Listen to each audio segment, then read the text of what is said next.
Well, there's now a new way to get inside a man's head. That's according to the American Psychological Association. For the first time in more than 100 years, they've released new guidelines on how psychologists should deal with men.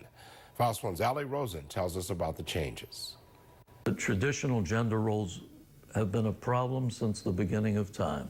Dr. Harris Stratyner, a local psychologist in Westchester, believes stereotypes started with cavemen, meaning since the beginning of time there was a stigma around masculinity, as in a man must be strong and able to provide for his family. And in reality, most of the top CEOs, business leaders, and politicians are men.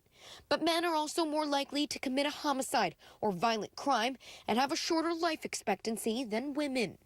Internalized rage leads to depression, and we need to change that. So we need to help men to express themselves, and I think that's the greatest thing we can do.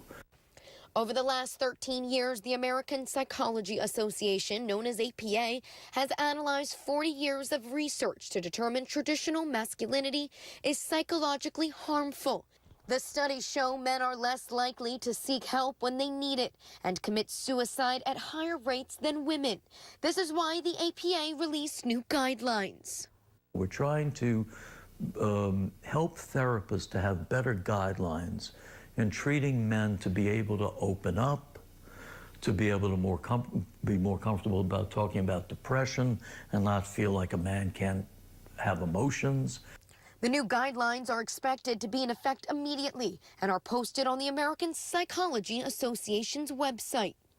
You know, the American Psychological Association, just like the American Psychiatric Association, has a tremendous amount of influence in how we look at public policy and the laws that we shape and formulate with regard to men as well as women.